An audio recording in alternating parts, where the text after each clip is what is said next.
ஆய்க்கலாம். எபிரேயர் 7வது அதிகாரத்தில் நான் சொன்னோன்னு படிங்க.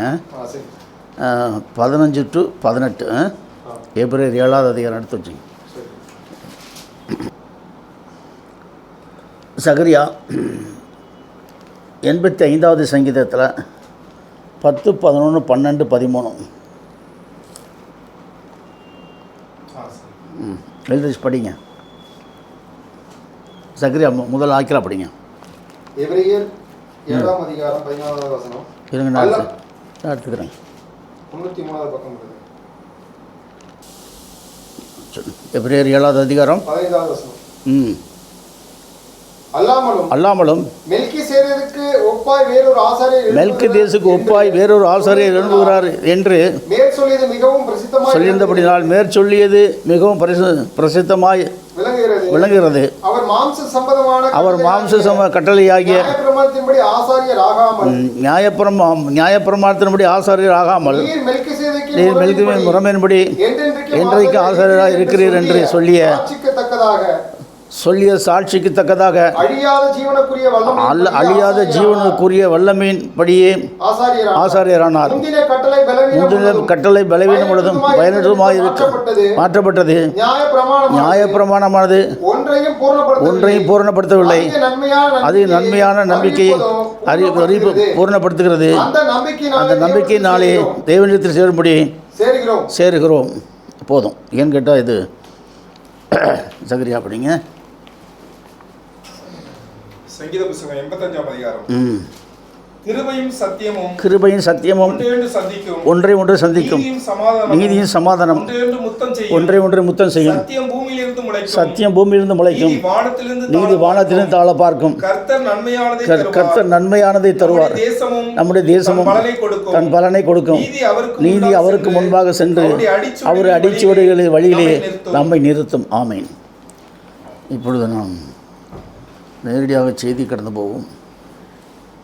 இந்த செய்தி பார்த்திங்கன்னா, ஆசாரியர், பிரதான ஆசாரியர், மகா பிரதான ஆசாரியர் என்று 3 பட்டம் பரிசுத்த வேதாகமம் இஸ்ரவேல் ஜனங்கள் கொடுத்துச்சு. ஆனால் இந்த 3 பட்டத்தை இல்லாமல் மெல்கிசேதேக்கு முறைமையின்படி ஒரு ஆசாரியர் இருக்கணும். அந்த மெல்கிசேதேக்கு முறைமையின்படி எலும்பு அந்த காலத்தில் என்ன சொல்லும்போது ஆட்டு ரத்தம், மாட்டு ரத்தம், காளை ரத்தம் இதெல்லாம் மனிதனுடைய பாவங்களை போக்காது. அப்போனா மெல்கிசேதேக்கு முறைமையின்படி எழும்பக்கூடிய இந்த ஆசாரியர் யாராக இருக்குன்னு சொன்னால், தன்னைத்தான் வெறுத்து தன் சுவை எடுத்துக்கொண்டு அனைதினமும் என்னை பின்பற்றின சீசனாக இருப்பான்னு சொன்னாரே, அவராக தான் இருக்கணும். அவர் என்ன பண்ணணும்? உலகத்தின் சர்வத்தின் பாவத்துக்காக வேண்டி தான் மரித்து எங்கே மறிக்கணும்? சிலுவையில் மறிக்கணும். ஆதியாகமம் 3:15 பார்த்தீங்கன்னா, உனக்கும் ஸ்திரிக்கும் உன் வித்துக்கும் அவள் வித்துக்கும் பகை உண்டாக்குவேன். அவர் உன் தலை நசுக்குவார், நீ அது குதிங்கால் நசுக்கு என்பது சிலுவை மரண பிரசவம். குதிங்கால் நசுக்கிறது என்பது சிலுவை மரண பிரசவம். இப்படி தான் கிறிஸ்து என்ன பண்ணுவார் சொல்லும்போது, அந்த சிலுவை மரண பிரசவத்தில் கிறிஸ்து பிறக்கணும். கிறிஸ்து என்ன பண்ணக்கூடாது? மறிக்க முடியாது. அந்த சிலுவை மரண பிரசவத்தில் கிறிஸ்து பிறக்கணும். அப்போ இது 2000 ஆண்டுகளுக்கு முன்பாக பிறந்த கிறிஸ்து அவர் பூமியில் பிறந்துட்டார். இவர் தான் இப்படி பிறந்தார்ல, இவர் தான் அந்த உள்ளுக்குள்ளே பிறந்திருக்க கிறிஸ்தன். இவர் தான் மெல்கிசேதேக்கு. இவர் தான் மெல்கிசேதேக்கு. ஏன்னு கேட்டால், அப்போ ஏன் சொல்லும்போது இஸ்ரவேல் ஜனங்களுக்கு இப்போ பார்த்திங்கன்னா 4 பட்டம் ஆசாரியர், பிரதான ஆசாரியர், மகா பிரதான ஆசாரியர். இதில் ஆசாரியர், பிரதான ஆசாரியர், மகா பிரதான ஆசாரியர் இந்த 3 பட்டங்களும் பரிசுத்த வேதாகமாக கொடுக்குது, இஸ்ரவேல் ஜனங்களுக்கு கொடுத்துச்சு. ஆனால் இது ஆசாரிய ஊழியம் செய்த இது யாருக்கு கொடுத்தா? ஆசாரிய ஊழியம் செய்த லேவி கோத்திரருக்கு மட்டும் கொடுக்கப்பட்டது. 12 கோத்திரத்தில் ஆசாரிய ஊழியம் பண்ணுறது யார்? லேவி கோத்திரம் மட்டும்தான் பண்ண முடியும். அதுதான் கர்த்தர் லேவி கோத்திரத்தை அது ஏன் சொல்லும்போது மோசே மூலியமாக அவர் கொடுத்தார். மோசே மூலியமாக கொடுத்தார். இன்றைக்கு அந்த ஊழியமே ஃபுல்லாக இல்லை. எல்லா மக்களும் எதுக்குள்ளே வந்துட்டாங்க? இப்போ இந்த ஜனங்களை விட்டு புறஜாதிக்குள்ளே வந்துட்டார். கிறிஸ்து யாருக்குள்ளே வந்துட்டார்? புறஜாதி மக்களுக்குள்ளே வந்துட்டார். இந்த புறஜாதி மக்களுக்குள்ளே வர்றது யார் வர முடியும்னா, இந்த மெல்கிசேதேக்கு பட்டத்தை பெற்றவர் தான் வர முடியும். வேறு யாரும் வர முடியாது. ஏன்னா அவர் உலகத்தை, மாம்சத்தை, பிசாசை, மரணத்தை, பாதாளத்தை ஜெயித்து வானோர் பூதலத்தோர் பூமி கீழானுடைய முழங்காலை முடங்க செய்து எல்லா மக்களுக்கும் தன்னுடைய ரட்சிப்பை கொண்டு வராரு. ஒருவனு கெட்டுப்போது ஒரு சித்தமல்ல, எல்லாம் ரட்சிக்கப்பட வேண்டும் என்பதே சித்தம். இது பிதாவுடைய சித்தத்தை நீங்கள் பார்க்கும்போது அப்படின்னா அவர் சொன்ன பிரகாரம் பார்த்தா என் மாம்சத்தை புசித்தின் ரத்தத்தை பானமரம் நித்திச்சு ஒன்று கடைசி நாள் எழுப்புன்னு சொல்லிட்டார். அப்பேற்பட்ட மெல்கிதேசேக்குன்னு தன்னுடைய ஜீவனை கொடுக்க, தன்னுடைய மாம்சத்தை கொடுத்தவன் ரத்தத்தை கொடுக்குறார். நமக்காக உலகத்தின் பாவத்துக்காண்டி, சர்வலத்தின் பாவத்துக்காண்டி இந்த காரியத்தை அவர் என்ன பண்ணார், செய்து முடிச்சிட்டார். அது ஊழியத்தின் முறைமை. ஆனால் இந்த ஆசாரிய ஊழியத்திற்கு முறைமையில் பார்க்கும்போது வராத இந்த இவங்களுடைய ஆசாரிய ஊழியன் முறைமையில் யாரும் வரல. இவர் வரல. இவர் மெல்கிதேசேக்கு முறைமையில் வர்றார். ஏன்னா இவர் யூதா கோத்திரத்திலேருந்து வந்தவர். இவர் எந்த கோத்திரத்தில் வர்றாரு, யூதா கோத்திரத்தில் யாரும் ஊழியம் செய்ய முடியாது. ஏன்னா அதனால் ஒரு விசேஷித்த ஒரு ஊழியத்தை அவர் கொண்டு வர்றார். என்ன ஊழியம், விசேஷித்த ஊழியம். அதுக்கு தான் இவருக்கு என்ன பட்டம் கொடு, வேதம் என்ன பட்டம், மெல்கிதேசேக்கு ஊழியத்தை இவர் கொண்டு வராரு அப்படின்ற ஒரு பெரிய ஒரு காரியத்தை ஆதியாகமத்தில் 14வது அதிகாரத்தை எடுத்துக்கிட்டான். 14 பண்ணிங்க. அன்றியும் உன்னதமான தேவனுடைய ஆசாரியனாக இருந்த சாலமீன் ராஜாவாகிய மெல்கிதேசேக் அப்பமும் திராட்சரசமும் கொண்டு வந்து அவனை ஆசீர்வதித்து வானத்தையும் பூமி உடையவராகிய உன்னதமான தேவனுடைய ஆசீர்வாதம் ஆபிரகாமுக்கு உண்டாவதாக. உன் சத்துருக்களை ஒப்பு கொடுத்த உன்னதமான தேவனுக்கு ஸ்தோத்திரம் என்று சொன்னான். ஏன் கேட்டால் தசமபாகம் கொடுத்தான். ஏன் கேட்டால் நீங்கள் பார்த்தீங்கன்னா சோதோமின் ராஜா ஆபிரகாமை ஆசீர்வதிக்கிறான். என்ன ஆசீர்வாதம் கூறுறான் நீங்கள் பார்த்தீங்கன்னா அந்த வசனத்தை மறுபடியும் படிங்க. அன்றியும் உன்னதமான தேவனுடைய ஆசாரியனாக இருந்த சாலேமின் ராஜாவாகிய மெல்கிசேதேக்கு அப்பவும் திராட்சரசம் ஆபிரகாமை ஆசீர்வதிக்கிறான். அந்த மெல்கிதேசேக் என்ற பேர் யாருக்கு வருதுன்னு சொல்லும்போது சாலேமின் ராஜா. அவன் எப்பேற்பட்டவனாக இருந்திருப்பான். அவனுக்கு மெல்கிதேசேக்னு பேர் அன்னைக்கே எப்பேற்பட்டவனாக இருந்திருப்பான் அவன். அப்போ அவன் ஆபிரகாமை ஆசீர்வதிக்கிறான். தேவனால் தெரிந்து கொள்ளப்பட்ட மனிதன் அவன் ஆபிரகாமை ஆசீர்வதிக்கிறான். அவனுக்கு பேர் என்ன, மெல்கிதேசேக். இன்றைக்கு என்ன சொல்லும்போது அன்றைக்கு அவனுக்கு சும்மா ஒரு பேர். உண்மையான மெல்கிதேசேக் யார் வர்றான்னு சொன்னால் சிலுவை மரண பிரசவத்தில் மரித்து பிறந்திருக்கிறார் இல்லையா, உலகத்தின் சர்வத்தின் பார்த்து உள்ள பிறந்திருக்கார் அவர். இந்த நிலை தான் மெல்கிதேசேக் நிலை. சிலுவை மரண பிரசவத்தில் மருத்துவம் பிறந்திருக்கார்ல, உள்ளே இருக்கார் இல்லையா, இதுதான். அப்போ இந்த நிலை தான் யாரை கொல்ல முடியும், சாத்தானை கொல்ல முடியும். இல்லை, இந்த நிலை தான் சாத்தானை கொல்லக்கூடிய நிலை. சரி, எந்த நிலையிலையும் அவர் பிசாசு அழிக்க முடியாது. ஏன்னா பிசாசு என்ன பண்ணுறான்னு சொல்லும்போது ஆதியாகமத்தில் பார்த்திங்கன்னா இந்த கனியை புசிக்கினாலே சாகவே சாவாயின்னு சொன்னார் கர்த்தர். புசிக்கூடாதுன்னு சொல்லிட்டு அதான் என்ன கனியை புசிச்சாங்க, என்ன நிலத்தை உங்களுக்கு சொல்லிட்டேன். அப்போ தேவ கட்டளை மீறி புதிச்சதுனால மணமக்களுக்குள்ளே என்ன வந்துருச்சு, மரணம். ரெண்டாவது மரணத்தின் மூலியமாக பாவம் வந்துச்சு. இந்த பாவத்திற்கும் மரணத்துக்கும் அதிபதி உள்ளே வந்துட்டான். பாவத்துக்கும் மரணத்துக்கும் அதிபதி உள்ளே வந்துட்டான். ஏன்னா அவன் என்ன சார், தென் திசையில் இருக்கும்போது தேவனுடைய சமூகத்தில் இருந்தவன். அவனை கர்த்தர் கீழே தள்ளி விட்டார். ஏன்னா அவன் பாவம் செய்ததுனால, அக்கிரம மிதியாக கொஞ்சம் பாவம் செய்து கீழே தள்ளிட்டார். அதே பிசாசு அதுக்கு பதிலாக தேவன் வானத்தையும் பூமியை உண்டாக்கி ஒரு மண்ணிலிருந்து மனிதனை எடுத்து ஆதாம் உண்டாக்கி, ஆதாமுடைய விழா எலும்பிலிருந்து மனுஷியை உருவாக்கி அவர்களை கொண்டு அவர்கள் மூலியமாக இந்த பூமியை நிரப்பி பரிசுத்தத்திலே கொண்டு வரலான்னு நினைக்கிறாரு. ஸ்டார்டிங்லேயே பிசாசு க்ளோஸ் பண்ணிட்டான். ஸ்டார்டிங்கில் என்ன பண்ணான் பிசாசு, என்ன பண்ணான், க்ளோஸ் பண்ணான். இவனு என்ன பண்ணான்னு சொல்லும்போது, எப்படி தேவன் ஒரு ஆதாமை உருவாக்கி என்ன சொல்ல விழாவில் எடுத்தாரோ அதே மாதிரி அவன் முதல்ல என்ன பெண் சர்பண்டை உருவாக்கி, பெண் சர்பண்டுடைய விழா எலும்பிலிருந்து ஆண் சர்பண்டை உருவாக்கி இங்கே ஒரு ஜோடை கொண்டாந்து நிப்பாட்டி ரெண்டையும் கலப்பினமாக பண்ண வச்சு தேவனுடைய திட்டத்தை எடுத்து குட்டிச்சோறு பண்ணி நாசம் பண்ணிட்டான் சாஸ். ஏன் அப்படின்னா இந்த சாத்தானை அந்த கூட்டத்தை அழிக்கிறதுக்கு தேவனுடைய மகத்தான கிருபையே சாத்தான் புரிஞ்சுக்கிறல. அதற்கு விரோதமாக நான் செய்கிறேன் அப்படின்ற ஒரு எண்ணத்தில் தான் அவன் இருந்தான ஒழிய, ஏன் இதை அவர் செய்கிறாரு, நம்ம கூட்டத்தை அவர் அழிக்க போகிறாரு அப்படின்ற லெவல் சாத்தான் பிசாசுக்கு புரியலை. தேவனுக்கு விரோதமாக செயல்படணும், அந்த ஒரே மோட்டிவ்லேயே போயிட்டே இருக்கிறான். ஆனால் அவர் செய்த காரியம்னா இந்த காலத்தில் தான் இப்போ பிசாசன் கூட்டம் கம்ப்ளீட்டாக நிர்மூலமாக்கப்படுறார். அவனை அழிக்கிறதுக்கு ஒரே ஒரு வழி தான் அப்படின்னு சொல்லிட்டு தேவனுடைய திட்டம் அது. அவனை கொள்றதுக்கு அதான் மெல்கிதேசேக் வர்றார். ஊழியத்தின் முறைமையில் மெல்கிதேசுக்கு இங்கே பார்த்தீங்கன்னு சொன்னால் அந்த ஊழியம் எபிரேயர் 5வது அதிகாரத்தில் 6வது வசனமும் 20வது வசனம் பார்த்தீங்கன்னா சங்கீதம் 110 4வது வசனத்தை படிச்சுட்டு அப்புறம் படிங்க. 4வது வசனம். தம்முடைய தூதர்களை காற்றுகளாகவும் நீர் மெல்கிதேசின் முறைமையின்படி என்றென்றைக்கும் ஆசிரியர் இருக்கிறாய் என்று கர்த்தர் ஆணையிட்டார், மனம் மாறாமல். ஏன்னா மெல்கிதேசின் முறைமையின்படி என்றென்றைக்கும் ஆசாரியர் இருக்கக்கூடியது யார் இருக்க முடியும் சொன்னால் தேவனுடைய குமாரன் தான் இருக்க முடியும். ஏன்னா இந்த உலகத்தின் சர்வத்தின் பாவத்தை சுமக்கிறதுக்கு அவர் என்ன பண்ணார் சொல்லும்போது பரிசுத்த ஆவியில் ஒரு கன்னியை உருவாக்கி அந்த கன்னியோட அவருடைய வித்தை வச்சு அதை கொண்டு போய் சிலுவையில் அடிக்க வச்சு ரத்தம் சிந்தி அவர் தான் பிதாவாகி தேவனுடைய சொந்த குமாரன் தான் மெல்கிதேசுக்கு வர்றார்.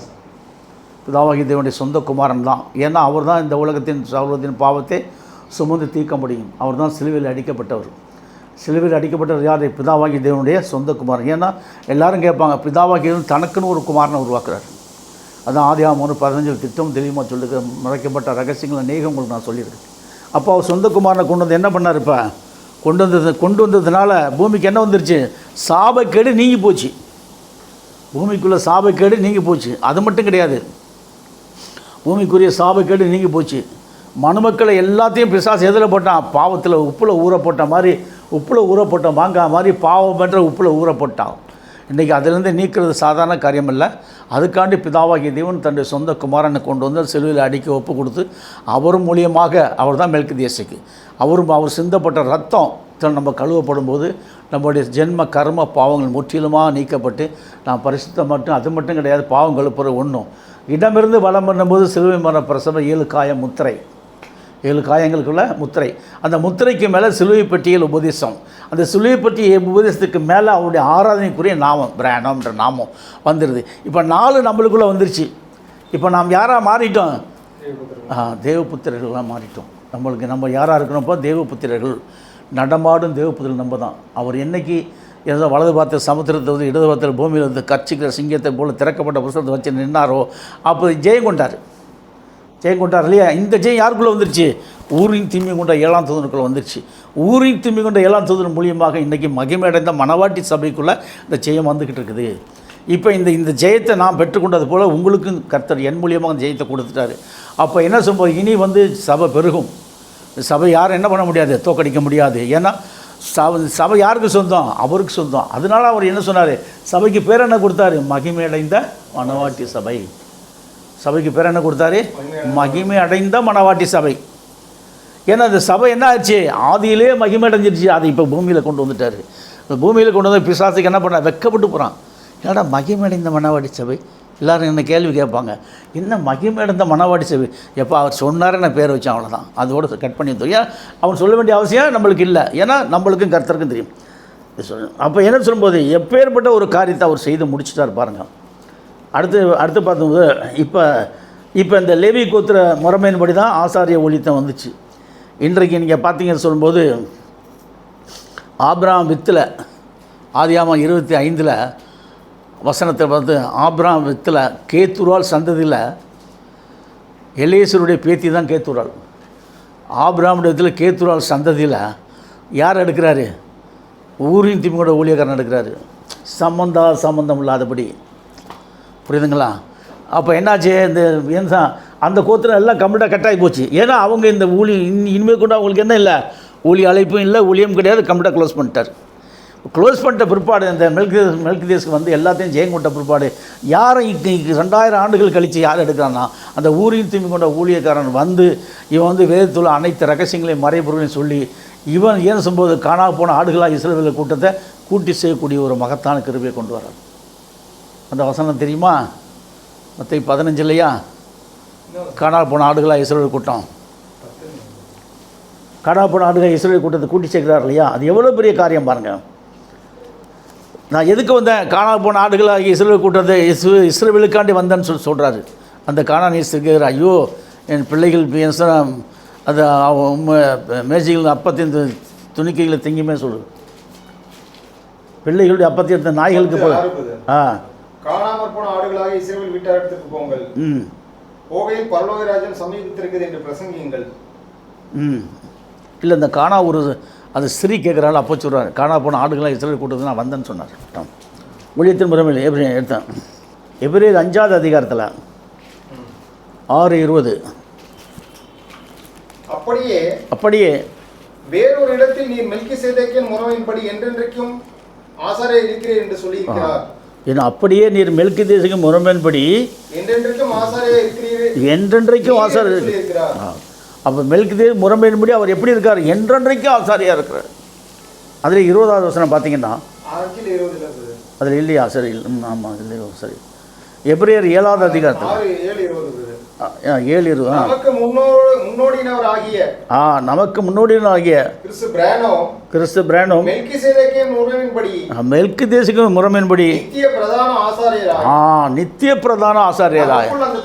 நாம் ஏன்னு கேட்டால் நாம் திரை என்பது நமக்குள் அந்த திரைக்குள் பிரவேசித்தார்னு சொன்னால் அந்த சிலுவையில் அடிக்க சிலுவை மரண பிரசவ அந்த 7 சிலுவைக்குள்ளே போகிறார் இல்லையா, அதான் அந்த திரை.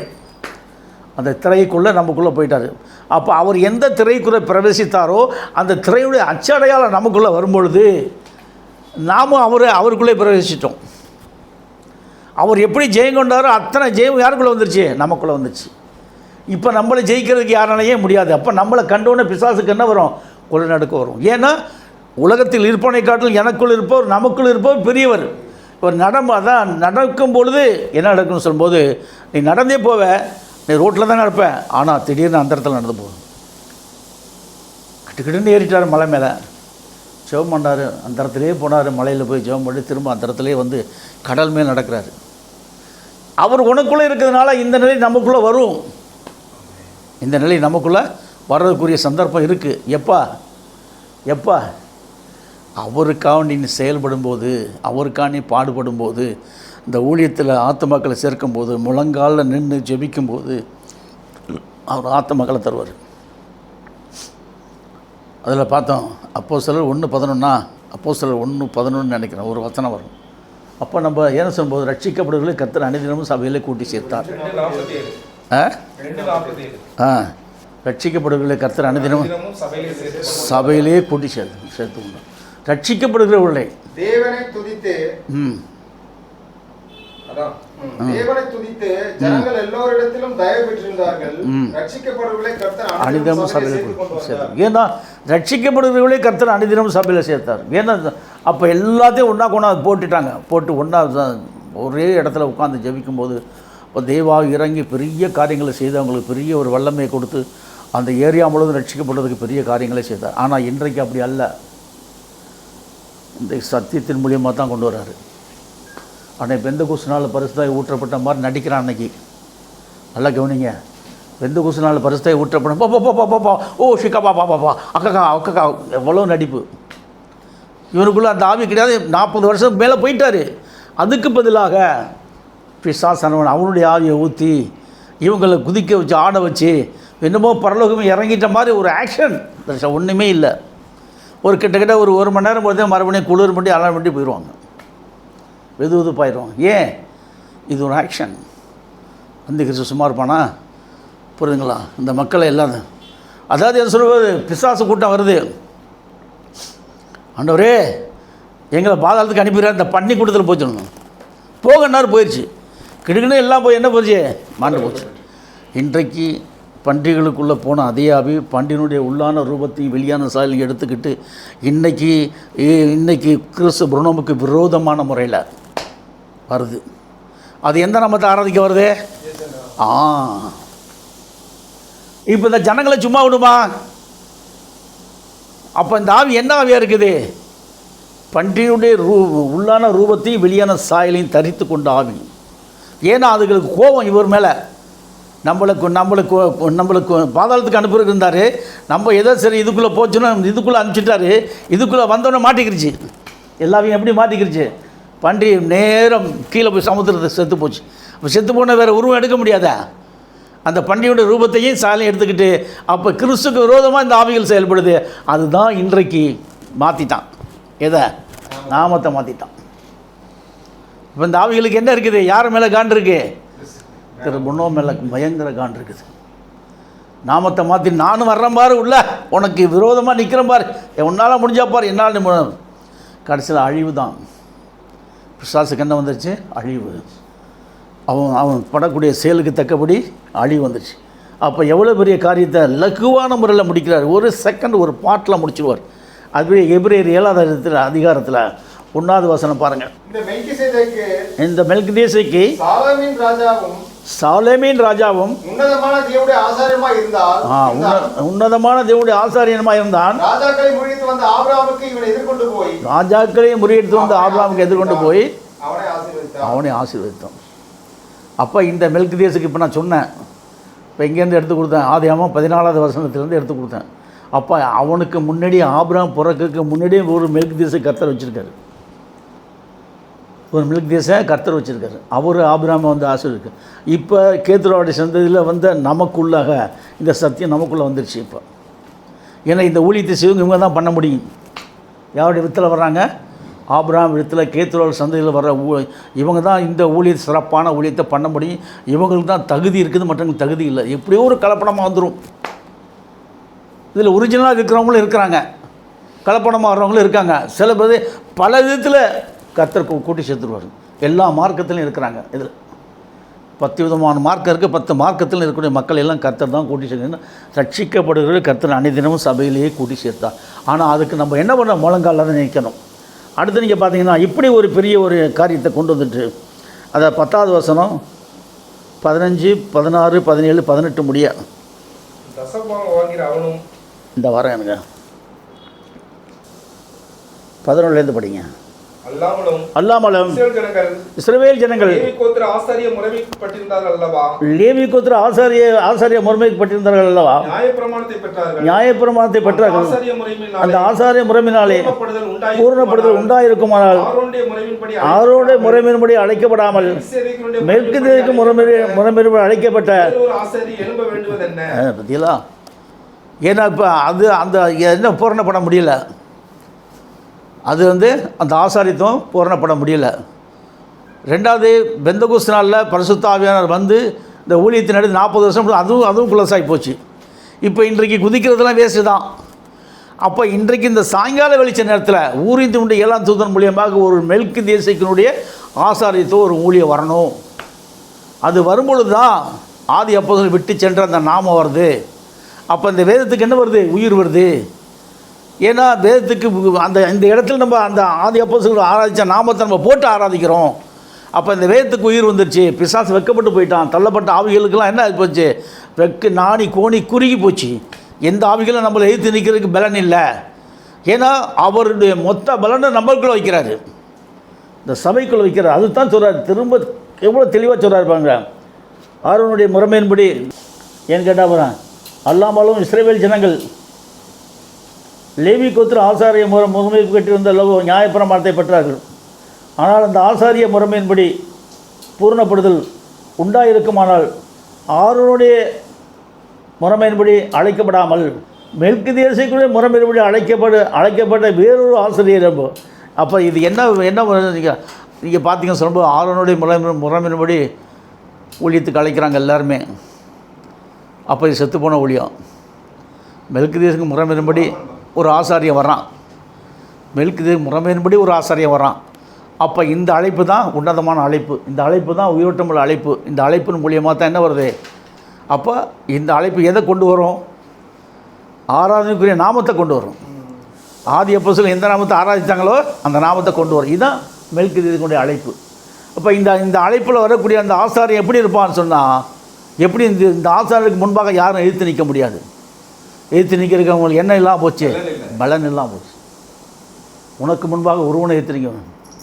அப்போ நான் கேட்கும்போது அவர் என்ன சொல்கிறார்? நீ பயப்படாது, நான் உன்னுடன் இருக்கிறேன், திகையாதே, நான் உன் தேவன், நான் உன்னை பலப்படுத்த உனக்கு சகாயம் பண்ணுவேன், என் நீதியின் பலத்தவன் உன்மேல் எரிச்சலாக இருக்க யாவரும் வெட்கி இழைச்சிடுவார். உன்னோட வழக்காடு நாசமாய் ஒன்றுமில்ல, உன்னோட போலத்தை கான், உன்னோட யுத்தம் செய்கிற மனுஷன் ஒன்றுமில்லாமல் இல்புறம் இந்த வாக்குத்தத்தை கொடுத்து என்ன அனுப்பினார். ஏன்னா இது நிறைய எதிர்ப்புகள் வரும், நிறைய எதிர்ப்புகள் வரும்.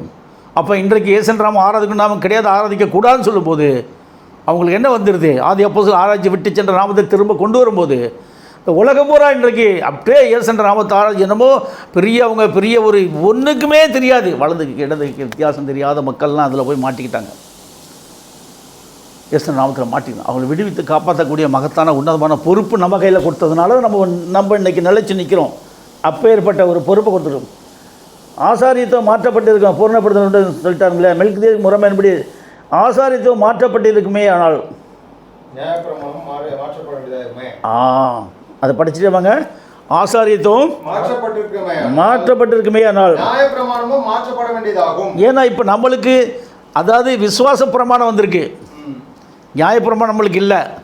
ரெண்டாவது அப்போஸ்தலர் கொடுக்கப்பட்ட என்ன சொல்லும்போது விசுவாச பிரமாணம் பரிபூர்ணமாக நம்மளுக்கு வரும்போது இந்த விசுவாச பிரமாணம் தான் நியாயப்பிரமாணத்தை க்ளோஸ் பண்ணுது. விசுவாச பிரமாணம் நியாயப்பிரமாணத்தை மூடிடும். ஆமாம், விசுவாச பிரமாணம் தான் ஜீவனுள்ள ஆவியின் பிரமாணம். அந்த ஜீவனுள்ள ஆவியின் பிரமாணமாகிய விசுவாச பிரமாணம். அப்போ இதுக்குள்ளே என்ன வந்துருச்சு போது நியாயப்பிரமாணத்துக்கு என்ன இல்லை, வேலை இல்லை. இப்போ ஜீவனுள்ள ஆவியின் பிரமாணம் நம்மளுக்குள்ளே வந்துருச்சு. அது பார்த்தீங்கன்னா அப்படியே படிச்சோம். இவை எவரை குறித்து சொல்லப்பட்டிருக்கிறதோ அவர் இருக்கிறாரே, அந்த கோத்திரத்தில் ஒருவனாயிலும் பலிபீடத்து ஊழியம் செய்ததில்லையே. நம்முடைய கர்த்தர் யூதா கோத்திரத்தில் தோன்றினார் என்பது பிரசித்தமாய் இருக்கிறது. அந்த கோத்திரத்தாரை குறித்து மோசே ஆசாரியத்துவத்தை பற்றி ஒன்று சொல்லவில்லை. இப்போ இவர் எந்த கோத்திரத்தில் வர்றாரு? யூதா கோத்திரத்தில். லேவி கோத்திரத்துக்கு மட்டும்தான் ஆசாரிய ஊழியம் செய்கிறதுக்கு இருக்குது. ஆனால் அதனால் இவர் எப்படி வர்றான்னு சொன்னால் மெல்கிதேக்கு முறைமையின்படி வர்றார். ஆனால் இந்த இப்போ இவர் செய்த ஊழியம் என்ன, இவர் எப்படி இந்த இதை பெற்றுக்கொள்கிறாரு? சொன்னால் நியாயப்பிரமாண முறைப்படி நீங்கள் பார்த்தீங்க அப்படின்னு சொல்லும்போது என்ன ஊழியம்? ஆசாரியர், பிரதான ஆசாரியர், மகா பிரதான 3 பட்டம் கொடுக்குற. இந்த 3 பட்டத்தையும் மிஞ்சி அவர் மெல்கிதேக்கு முறைமையின்படி வர்றாரு. மெல்கிதேக்கு முறைமையின்படி வரக்கூடியவர் எந்த கோத்திரத்தில் வர்றார்? யூதா கோத்திரத்தில் வர்றார். இவர் மகா பிரதான ஆசாரியர் காட்டிலும் மெல்கிதேக்கு முறைமையில வரும்போது அப்போ இவர் என்ன செய்யணும் அப்படி சொன்னால் தன்னைத்தானே ஜீவ பலியாக ஒப்பு கொடுக்கணும். அது தாங்க சொல்கிறாரு. படிங்க பிரதர். அல்லாமலும் ஒப்பாய் வேறொரு ஆசாரியர் எழும்புகிறார் என்று சொல்லியிருப்பதினால் மேற்சொல்லியது மிகவும் பிரசித்தமாய் விளங்குகிறது. அவர் மாம்ச சம்பந்தமான கட்டளையாகிய நியாயப்பிரமாணத்தின்படி ஆசாரியராய் இராமல் நீர் மெல்கிசேதேக்கின் முறைமைப்படி என்றைக்கும் ஆசாரியராய் இருக்கிறார் என்று சொல்லிய சாட்சிக்கு தக்கதாக அழியாத ஜீவனுக்குரிய வல்லமையின்படி ஆசாரியரானார். இப்போ அவர் அழியாத ஜீவனுக்குரிய வல்லமையின்படி ஆசாரியராயிட்டார். ஏன்னு கேட்டால் அவர் பார்த்தீங்கன்னு சொல்லும்போது இப்போ நான் உங்களுக்கு 4 பாயிண்ட்ஸ் கொடுத்தேன். ஏன்னா அவர் ஆதாம் ஏவாளும் செய்த பாவத்தின் நிமித்தமாக மரணம் வந்துருச்சு. பாவமும் மரணம் வந்துருச்சு. பாவமும் மரணம் ஒன்றா வரும்போதே பாவத்துக்குள்ளேயும் மரணத்துலையும் விழுந்துட்டாங்கன்னா இவங்க யாருக்கு சொந்தக்காரன் ஆகிறாங்க? பாதாளத்துக்கு சொந்தக்காரர்கள். ஆட்டோமேட்டிக்காக பாதாளத்தில் இருக்கிறாங்க. இந்த பாதாளத்திற்குரிய மக்களை மீட்டக்கூடிய ஒரு பெரிய உன்னதமான இது வரணும்னு சொன்னால் இந்த மெல்கிதேக்கு முறைமையின்படியான ஒரு ஆசாரியை அவர் என்ன பண்ணணும்? சிலுவையில் தான் மறிக்கணும், தன்னை ஒப்பு கொடுக்கணும். அவர் சிலுவையில் தன்னை ஒப்பு கொடுக்கணும். ஏன்னா அந்த ரத்தத்தில் நாம் கழுவப்படணும். இல்லாவிட்டால் நம்மளுக்கு என்ன இல்லை, விடுதலை இல்லைன்னு திட்டமும் தெளிவாக சொல்கிறாரு. அடுத்து படிச்சுட்டே வாங்க. என்று சொல்லிய அவர் மாம்ச சம்பந்தமான கட்டளையாகிய அவர் மாம்ச பிரமாணத்தின்படி ஆசாரியராய் இராமல் நீர் மெல்கிசேதேக்கு முறைமைப்படி என்றென்று ஆசாரியா இருக்கிறேன் என்று சொல்லிய சாட்சிக்கு தக்கதாக அழியாத ஜீவனுக்குரிய வல்லமையின்படி ஆசாரியரானார். முந்தின கட்டளை பலவீனம் உள்ளதும் பயனற்றதுமாய் ஏற்பட்டது. ஞானப்பணமாக ஒன்றையும் பூரணப்படுத்தவில்லை. அதிக நன்மையான நம்பிக்கையை வருவிப்பதோ பூரணப்படுத்துகிறது. அந்த நம்பிக்கையினாலே தேவனிடத்தில் சேர்கிறோம். ஏன்னு சொன்ன நீங்கள் பார்த்தீங்கன்னா இந்த நம்பிக்கை ஏன்னு சொன்னால் இன்றைக்கி இந்த சத்தியத்தை கொண்டு வரக்கூடிய ஆசாரியன் மூலியமாகத்தான் இந்த சத்தியத்தை கேட்கக்கூடிய மக்களுக்கு என்ன வந்திருக்குது? நம்பிக்கை வந்திருக்குது. ஏன்னா அவன் சத்தியம் சொல்லும்போதும் அவர்களுக்கு உள்ளுக்குள்ளே இருக்கக்கூடிய இடமிருந்து வளம் சிலுவமரண பிரசவ 7 காய முத்திரை தரிக்கப்படும் ஞானசானம் தரிக்கப்படும் பொழுதும் இந்த 4 நிலையை அவர்கள் தரித்து கொண்ட நிலையும் சத்தியம் சொல்ல அவங்களுக்குள்ளே என்ன உள்ளுக்குள்ளே ஜீவன் உள்ளுக்குள்ளே பெருகிக்கிட்டே இருக்குது. ஜீவன் உள்ளுக்குள்ளே ஆவி ஆத்மா சரீரத்துக்குள்ள ஜீவன் பெருக இவங்க ஆட்டோமேட்டிக்காக இவங்களுக்குள்ளே இருக்கிற மரணம் 3 மரணம் நீக்கப்பட்டு போச்சு. இன்றைக்கு ஜீவன் பெருக மரணமெல்லாம் நித்திய பேரன்பு பெருவாளுக்குள்ளே போயிட்டே இருக்கும். சரீர நித்திரை உண்டு, அது லாஸ்ட். மரணமெல்லாம் நித்திய பேரன்பு பெருவாளுக்குள்ளே போக நமக்கு என்ன தேவனுக்கு நம்மளுக்கும் ஒரு உயிரோட்டமுள்ள தொடர்பு. நீ முழங்கால் போட்ட உடனே நீ யாரை சொல்கிறியோ ஆட்டோமேட்டிக்காக யுத்தம் அவருடையது. அவர் நேராக போயிடுவார், போய் கொண்டு நிறுத்துவார். அடுத்து நீங்கள் பார்த்தீங்கன்னா அடுத்த வருஷம் படிச்சுட்டு வாங்க. முந்தின கட்டளை பலவீனம் உள்ளதும் பயனற்றதுமாய் இருந்த நிமித்தமே மாற்றப்பட்டது. நியாயப்பிரமானது ஒன்றையும் பூர்ணப்படுத்தவில்லை. அதிக நன்மையான நம்பிக்கை வருவிப்பதோ பூர்ணப்படுத்துகிறது. நம்பிக்கையிலே தேவனிடத்தில் சேருகிறோம். அன்றியும் அவர்கள் ஆக்கினை இல்லாமல் ஆணை இல்லாமல் ஆசாரியராக்கப்படுகிறார்கள். இவரோ மெல்கிசேதேக்கு முறைமையின்படி என்றைக்கும் ஆசாரியராக இருக்கிறீர் என்று கர்த்தர் ஆணையிட்டார். ஏன்னு கேட்டால் இவருக்கு கர்த்தர் ஆணையிட்டிருக்காரு. அவங்களுக்கு என்ன இல்லை? நியாயப்பிரமாணத்தை பெற்றவங்களுக்கு என்ன இல்லாமல் போச்சு? அவங்களுடைய ஊழியம் எல்லாம் ஃபுல்லாக கம்ப்ளீட்டாக க்ளோஸ் ஆகி போச்சு. ஏன்னா அவர்கள் மாம்சத்தில் வந்த தேவனை அறிக்கையிடவே இல்லை, விரோதிக்க ஆரம்பிச்சிட்டாங்க. மாம்சத்தில் வந்தால் இவர் தான் நீ ஜீவனோட தேவனுடைய குமாரனாயே கிறிஸ்துவா, நீ கூறியபடின்னு அவர் இனி என்னடா சாட்சி வண்டி கிடக்குது, சட்டை கழிச்சிக்கிறான், இவனை சிலுவையில் அடின்னு ஓங்கி பலார்னு அடிக்கிறான் கன்னத்தில். ஏன் இவர் தான் அவருன்றது கண்டுபிடிக்க முடியலை. இந்த மக்களுக்காண்டி வந்தவர் அவர் தான் கண்டுபிடிக்க முடியலை. ஏன்னா சிலுவையில் அடிக்கணும் அவர். அதுக்காண்டி அவங்க கண்ணை மறைச்சிட்டார், தேவனே மறைச்சிட்டாரு. அவங்க கண்ணை மறைச்சிட்டு இவர் சிலுவையில் அவங்க ஜனங்களை இவர் சிலுவையில் அடிக்கக்கூடிய அளவுக்கு கொண்டு வந்து விட்டு அடிக்க வச்சுட்டார். இதுதான் தெய்வ கட்டளை. இதுதான் மெல்கிதேய முறைமையின்படி ஆசாரியத்தையும் வர்றது சாதாரண காரியமே அல்ல, பெரிய காரியம். இவர் சிலுவையில் அடித்து ரத்தம் சிந்தி மறித்து அவருக்குள்ளேருந்து பிறக்கிறார் பாருங்க, அவர் தான் மெல்கிதேசேக். மெல்கிதேசேக் எங்கேருந்து வர்றாரு? சிலுவை மரண பிரசவத்தில் மறித்ததும் பிறக்கிறாரில்ல, அவர் தான் மெல்கிதேசேக். அப்போ இந்த ஊழியம் எப்பேற்பட்ட ஊழியம், எவ்வளோ பெரிய கடினமான ஊழியம். சத்தியத்தை புரிந்து கொள்வது சாதாரண காரியம் கிடையாது. மெல்கிதேசேக்கு யாருன்னு தெரியாதபடி கிட்டந்து உளருவாங்க, புரியுதுங்களா? அப்படி நம்ம உளறதுக்கு இல்லை. அக்கு வேறு ஆணி வேறு கரெக்டாக வேறு பிரித்து கரெக்டாக உங்களுக்கு சத்தியத்தை என் மூலியமாக கர்த்தர் சொல்கிறார். அடுத்து பாருங்கள், நீ மெல்கிதேய முறைமையின்படி என்றைக்கு ஆசாரியர் இருக்கிற இந்த கர்த்தர் ஆணையிட்டார், மனம் மாறாமல் இருப்பார் என்று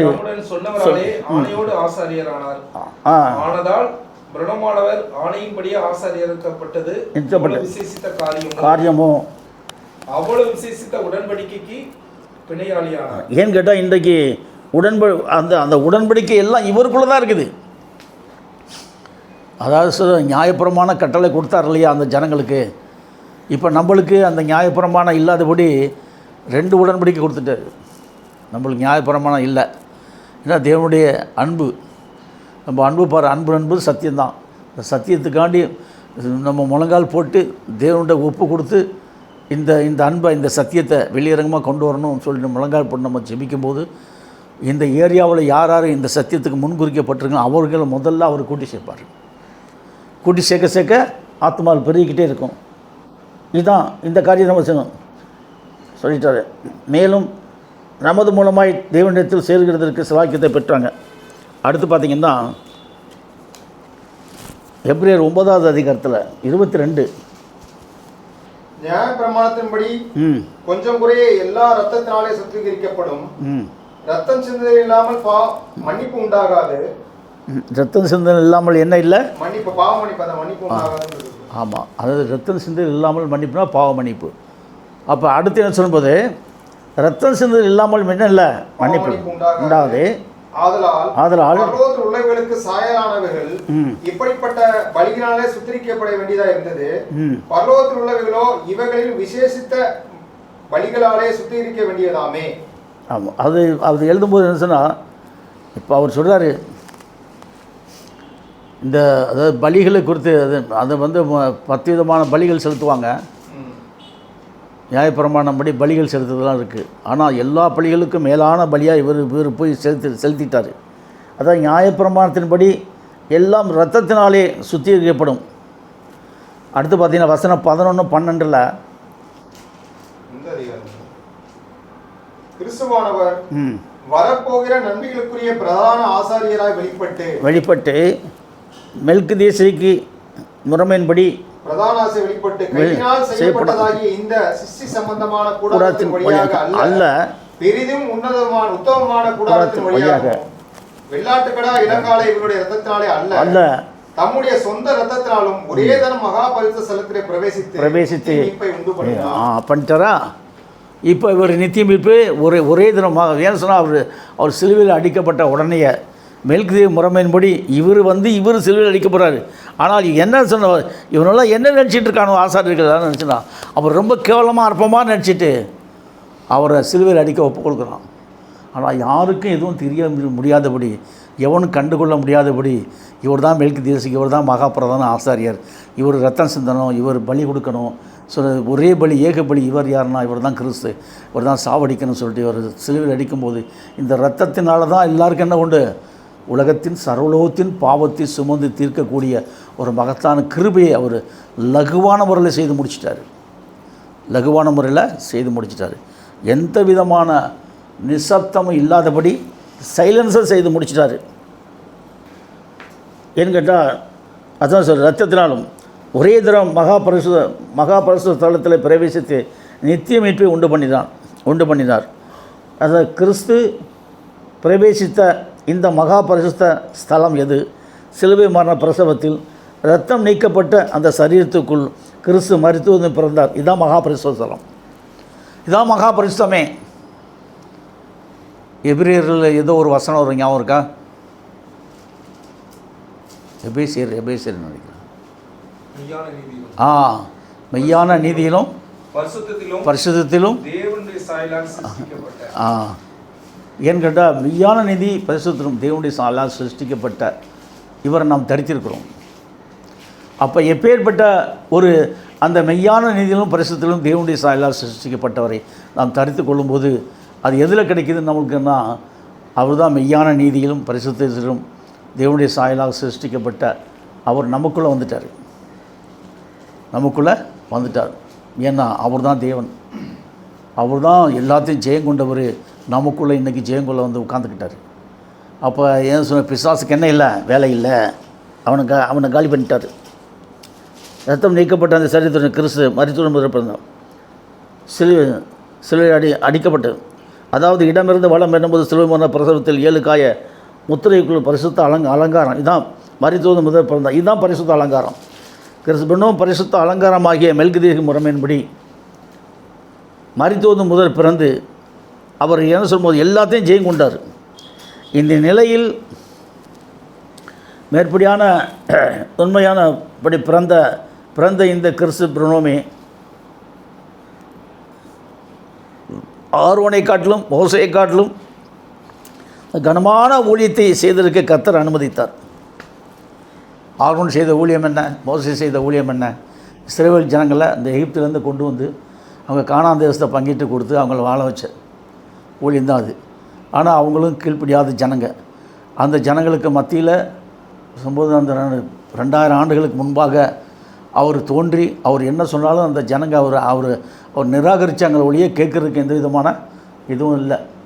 அதாவது சொல்லும்போது ஒரு சிலுவையில் அடிக்க ஒரு ஒரு ஆட்டுக்குட்டியை இழுத்துட்டு போகிறாங்க, பலி வெட்டுறதுக்கு இழுத்துட்டு போகிற மாதிரி. எப்படியெனில் அவரே நம்முடைய சமாதானக்காரனாகி இருதரத்தாரையும் உண்டாக்கி தகர்த்து முற்றிலுமாக ஒழித்து இருதரத்தாரையும் தமக்குள்ளாக ஒரே புதிய மனுஷனாக சிருஷ்டித்து இப்படி சமாதானம் பண்ணி பகையை சிலுவையினால் கொன்று அதனால இருதரத்தாரையும் ஒரே சரீரமாக தேவனுக்கு ஒப்புரவாக்கினார். இப்போ நம்மளை ஒப்புரவாக்கிட்டார்.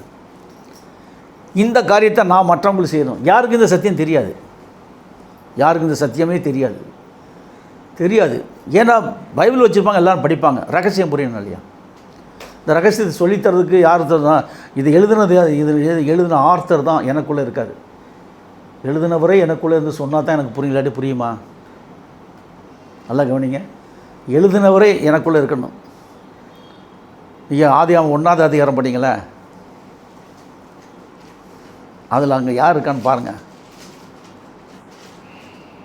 ஆதியிலே தேவன் வானத்தையும் பூமியையும் சிருஷ்டித்தார்.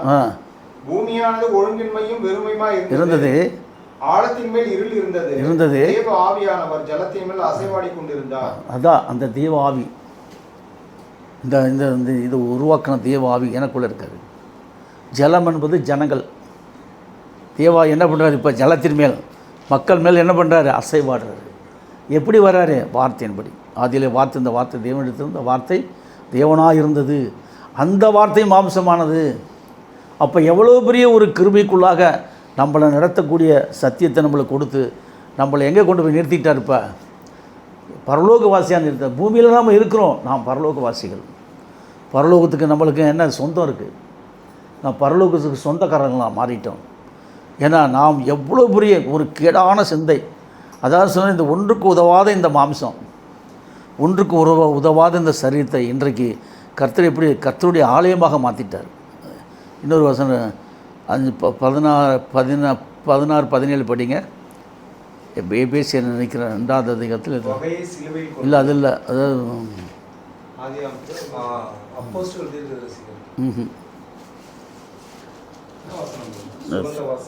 இல்லை இல்லை 2 வசனம் 16-17 2 வசனம் வரும். இது எப்ரேயரில் எதிரையோ வரும்னு நினைக்கிறேன். அத்தியாயம் ஞாபகத்துக்கு வரல.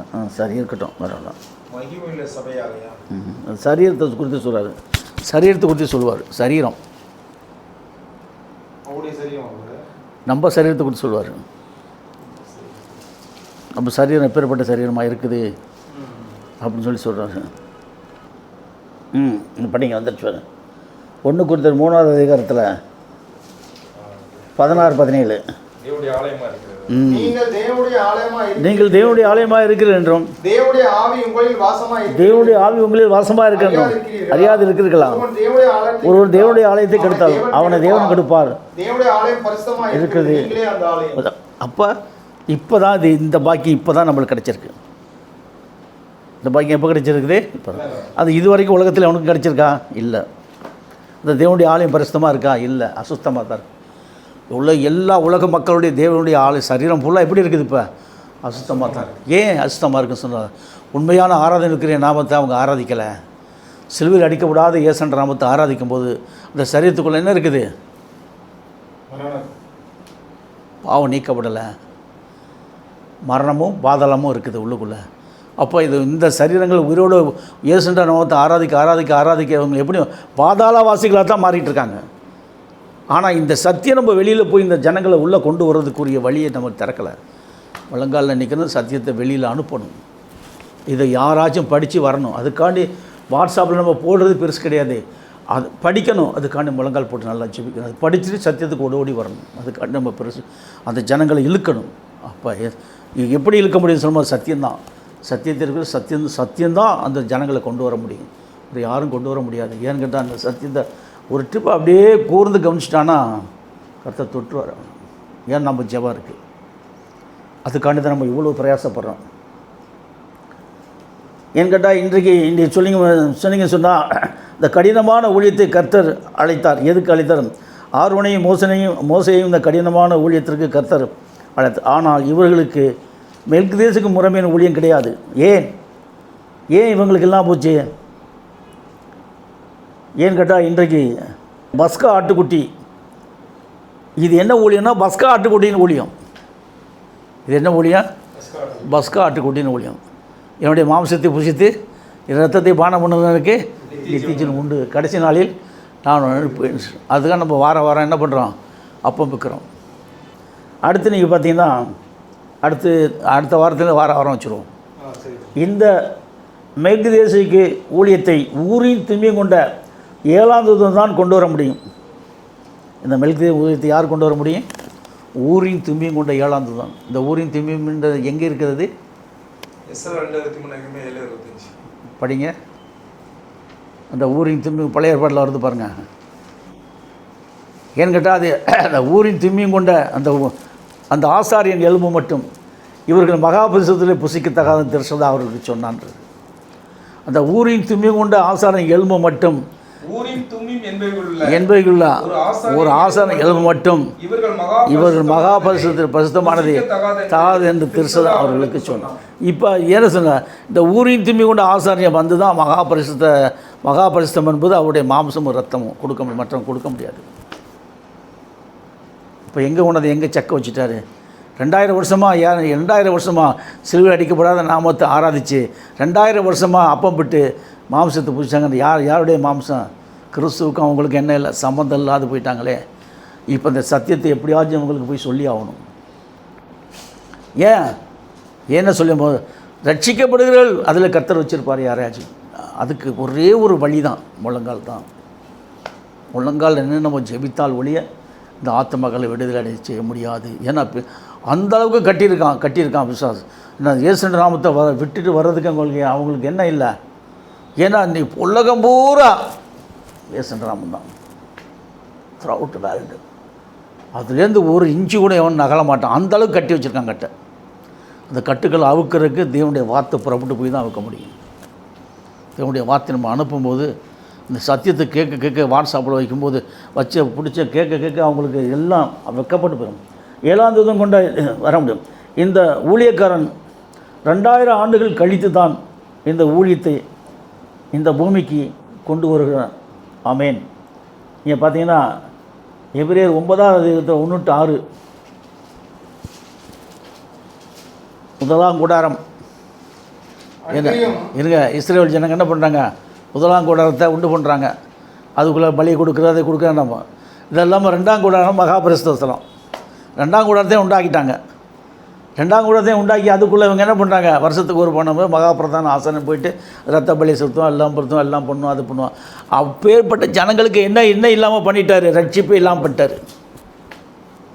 அப்பேற்பட்ட ஜனங்களுக்கு என்னெல்லாம் பண்ணிட்டார்? ரட்சிப்பே அவங்களுக்கு கிடையாது. அப்படி இல்லாது பண்ணிட்டார்.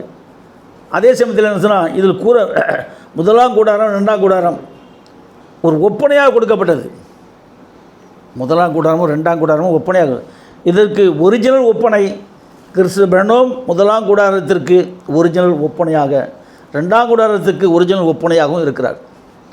பிரணோம் எப்படி இருக்கா? முதலாம் கூடாரத்துக்கு அவர் தான் ஒரிஜினல் ஒப்பனை, 2ஆம் கூடாரத்துக்கு அவர் தான் ஒரிஜினல் ஒப்பனையாக இருக்கார். வேறு யாருமே இல்லை. அவரை தவிர யாரும் இல்லை. ஏன்னா நாம மாறிப்போச்சு. எப்படி கொண்டு வந்துட்டான் பார்த்தீங்களா? அதாவது சார் ரோம அரசாங்கத்துடைய குலதெய்வத்தின் நாமத்தை இயேசுன்ற நாமம் ரோம ஒவ்வொரு பங்காளி பங்கு இருக்கும். ஒவ்வொரு குடும்பத்துக்கும் குலதெய்வம் நாமம் இருக்குது. இந்த குலதெய்வம் இருக்கும் இல்லையா? அதுக்குன்னு ஒரு நாமம் இருக்கும் இல்லையா? புரியுதுங்களா? உங்கள் இந்துக்களில் தெரியாது. நீங்கள் துரோபதமான ஒரு அம்மா உங்கள் குலதெய்வம் அது.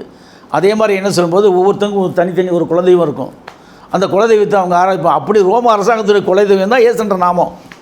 இந்த ரோம அரசாங்கத்துடைய குலதெய்வத்தை எங்கே கொண்டாந்து தெரிஞ்சால் உலகம் பூரா கொண்டு ரோம அரசாங்கத்துக்கு கீழே இருந்ததுனால அந்த ஆதி அப்போ ஆராய்த்த நாமத்தை நீக்கிட்டு எல்லாத்தையும் நிருபத்தையும் கொண்டு வந்து அவன் குலதெய்வத்து நாமத்தை கொண்டாந்து வச்சுட்டு அந்த நாமத்தில் அவன் ஞானஸ்தானம் எடுத்தான். அதுதான் அப்போஸ்தலர் 2:38 இயேசு கிறிஸ்துன்னு போட்டுட்டு அதாவது சொல்லும்போது இயேசு கிறிஸ்து ஆக்கிட்டான். அப்போ இது என்ன? ரோம அரசாங்கத்துடைய குலதெய்வத்தை நாம கிறிஸ்துவ ஆராதிக்க முடியுமா? உலக ரட்சகர் சர்வலோகத்தின் பாவத்துக்காண்டி தன்னை ஒப்பு கொடுத்த அவருடைய நாமம் தான் கிறிஸ்து. பிரானோ 7 எழுத்தில் தனித்தனி எழுத்தில் வரும். பிரானோம்னா என்னன்னு சொல்லிடு. அப்பேற்பட்ட நாமத்தை நீக்கிட்டு இன்றைக்கு சிலுவையில் அடிக்கப்படாத ஒரு நாமத்தை இடையில் கொண்டா சொருவி எல்லா மக்களுக்கும் மத்தியில் எல்லார் வயலையும் பண்ண போட்டான் பிசாசு. எல்லார் வயலையும் பண்ண எல்லாரையும் பாதாள வாசிகளை மாற்றிட்டான். ஒருத்தன் கூட ரட்சிக்கப்படல. இன்றைக்கு 7ஆம் தூதன் மட்டும் டச் பண்ண முடியல. இந்த மகிமையோட இந்த மனவாட்டி சபையும் டச் பண்ண முடியல. ஏன்? நம்மளை கண்டா அவனை காட்டிலும் பெரிய ஒரு நமக்குள்ளே இருக்கிறதுனால நம்மளை கண்டு ஏன்னா தேவாவி யாருக்குள்ளே இருக்கார்? 7ஆம் தூதனுக்குள்ளே இருக்கார். 7ஆம் தூதனுக்குள்ளே இருக்க தேவாவி உங்களுக்குள்ளே இருக்கார். நீ பலப்பட தெரியும். உனக்குள்ளே வந்துட்டார். ஞானஸ்தானத்தில் உனக்குள்ளே வந்துட்டார். இப்போ தேவாவிக்கு ஒப்பனை யார் வந்திருக்கா? கிறிஸ்து. சிலுவை மன்ன பிரசத்தில் மாதிரி கிறிஸ்து இருக்கார் இல்லையா? அவர் தான் தேவாவின்னு வச்சுங்க. ஆமாம், உங்களை உயிர்ப்பிக்கிற வல்லமையை உங்களுக்குள்ளே வந்து உங்களை உயிர்ப்பித்துட்டார், என்னை உயிர்ப்பித்துட்டார், எல்லாரையும் உயிர்ப்பித்துட்டார். இன்னும் நிறைய பேர்களை உயிர்ப்பிக்கக்கூடிய ஒரு மகத்தான சத்தியத்தை உங்களுக்கு தந்திருக்காரு. முதலாம் கூடாது 2 கூடாதுக்கு ஒப்பனை அவர் தான் ஒரிஜினல் ஒப்பனை இருக்கிறது. கிறிஸ்து சிலுவை மரண பிரசவத்தில் மரித்தோதும் முதற் பிறந்து அடக்கம் பண்ணப்பட்ட 72 மணி நேரம் கழித்து மனுஷ சாயலின் மனுஷ ரூபத்திலும் உயிர்த்து மகிமையின் ஸ்தலத்தில் மகிமையின் சிங்காசனத்தில் போய் உட்காந்துட்டார். எங்கே போய் உட்காந்துட்டாரு? மகிமையின் சிங்காசனத்தில் உட்காந்துருக்கார். இப்போ மகிமையின் ஸ்தலத்தில் போய் உட்காந்துட்டார். அவரை குறித்து சொல்கிறாங்க நிறைய சொல்லித்தரேன் உங்களுக்கு. அடுத்து அந்த வெளிப்படத்தில் வர்றதெல்லாம் அவரை குறித்து தான் வருது. ஃபுல்லாக கம்ப்ளீட்டாக இனிமேல் கொண்டு தான் அந்த வெளிப்படத்தில் சமாச்சாரத்தை உங்களுக்கு விளக்கம் நிறையா கொடுப்பேன். புரியுங்களா? எல்லாத்தையும் கம்ப்ளீட்டாக ஒன்று விடாத உட்காந்து மைண்டு கொஞ்சம் ஃப்ரீயாக இருக்கும்போது உட்காந்து எழுதிடுவேன். எல்லாத்தையுமே எழுதிட்டு கம்ப்ளீட்டாக நீங்கள் கேள்வி எந்த மண்ணில் எப்படி கேட்டாலும் ஆன்சர் கொடுக்கக்கூடிய அளவுக்கு கர்த்தர் உங்களுக்கு என்ன கொண்டு வந்து. அடுத்தது நான் எபிரேயர் 9:16-17 இந்த மரண சாசனம், அதாவது இந்த உனக்கும் ஸ்திரீக்கும் உன் வித்துக்கும் அவளை வித்துக்கும் பகை உண்டாக்குவேன், அவன் தொலை நசுக்குவார், அவனே குதிரை. இதான் மரண சாசனம். ஏனென்றால் எங்கே மரண சாசனம் உண்டோ அங்கே அந்த சாசனத்தை எழுதினவனுடைய மரணமும் உண்டாக வேண்டும். எப்படியெனில் மரணம் உண்டான பின் மரண சாசனம் உறுதிப்படும். அதன் எழுதினவன் உயிரோடு இருக்கையில் அதுக்கு பலனில்லையே. அப்போ என்ன, இந்த மரண சாசனத்துக்கு அதிபதி யார்? கிறிஸ்து. அவர் என்ன பண்ண? மரிக்கணும். பிறந்த கிறிஸ்து மரிக்கணும். அவர் சிலுவையில் அடிக்கப்பட்டு மருத்துவ மறுபடியும் எதுக்குள்ளே போயிட்டார்? மறித்து எதுக்குள்ளே போயிட்டார்? மண் கலசத்துக்குள்ளே போயிட்டார். மனுஷ சாயல் மனுஷ ரூபம் மறுத்துட்டார். அப்போ என்ன சொல்லும்போது இந்த அப்போ எல்லாத்தையும் அவர் ஜெயம் கொண்டு தானே மறிக்க முடியும். அப்போ சத்துருவுக்கு என்ன இல்லை பூமியில்? இனிமேல் கொண்டு வேலை இல்லை, சும்மா வெட்டாக கிடந்து ஆடுவான். அதில் இந்த ஜனங்கள் எல்லாம் வகை மோசத்தில் கொண்டு போயிட்டான். அந்த ஜனங்களை ஈஸியான முறையில் நம்ம பிக்கப் பண்ணி கொண்டு வந்துடலாம். வேர்ல்டு ஃபுல்லாக அனுப்பு, இங்கிலீஷ் அனுப்பு, தமிழ்லேயும் அனுப்பு, புரியுதா? நல்லா பக்காவாக போட்டு ஒரு ட்ரிப்பையும் காட்டிட்டு அனுப்பிச்சிடு. அடுத்தது சொல்லும்போது உனக்கு ஸ்திரிக்கும் என்ன வாக்குத்தத்தம் வந்துச்சுன்னா, உனக்கு ஸ்திரிக்கு உன்வித்துக்கு அவளுக்கு மரண சாசனம் இதான். ஆதியாகமம் 3:15. உனக்கும் ஸ்திரிக்கு உன்வித்துக்கு அவள் வித்துக்கும் பகை உண்டாக்குவேன், அவரும் தலை நெசுக்குவான், அவர் குதிங்க. இதுதான் மரண சாசனம். இந்த மரண சாசனத்தை யார் கொடுக்குறாரு? தன்னுடைய சொந்த குமாரனை கொடுக்குறாரு. அவர் வந்து தான் என்ன பண்ணுறாரு? அவனை கொள்கிறார், சாத்தானை கொள்கிறார். மரணத்துக்கு அதிகார பிசாசனை தமது மரணத்தை அழிக்க முடிக்கும் பிள்ளைகள் மாம்சத்தோடு ரத்தத்தோடு இருப்பது அவரும் அவர்களைப் போல மாம்சத்தோடு ரத்தத்தோடும் வெளிப்பட்டார். ஜெயம் கொண்டாரா இல்லையா? ஜெயம் கொண்டார். இன்னைக்கு ஜெயம் கொண்ட ஜெயம் யாருக்குள்ளே வந்துருச்சு? இன்றைக்கி எனக்குள்ள. இப்போ அவர் ஜெயம் கொண்டவர், நானும் ஜெயம் கொள்ளணும். உங்களுக்குள்ளே வந்துருச்சு. இப்போ நம்ம எத்தனை பேர் இருக்கோம்? மொத்தம் 5-6 பேர் இருக்கிறோம். சகோதரியும் சேர்த்து 6 பேர் தானே இருக்கோம். உங்கள் அம்மா ஒன்று 7 பேர். இப்போ இவங்க மாமியாருக்கு ஞானசனம் கொடுத்துடணும். எப்படியா சீக்கிரம் கொண்டு போய் கொடுத்துடணும். கொஞ்சமாக கொண்டு வந்து உள்ளுக்குள்ளே அவங்க ஏன்னா எப்பேற்பட்ட கிருபைக்குள்ளே இன்றைக்கி கர்த்தர் நம்மளை கொண்டு வந்து சேர்த்துட்டாரு. ஆகவே இந்த சத்தியத்தை கேட்ட நீங்கள் எப்படியும் பலப்படணும், எழுப்பி பிரகாசிக்கணும், அநேக சத்தியம் சொல்லணும், ஆத்மா ஆதாயம் செய்யணும். செய்தி முடிஞ்சு போச்சு. கேட்ட சத்திய பிரகாரம் கர்த்தர் நம்மளை ஆசீர்வதிப்பாராக. நாம் ஜெபம் பண்ணி முடிப்போம். கர்த்தாவே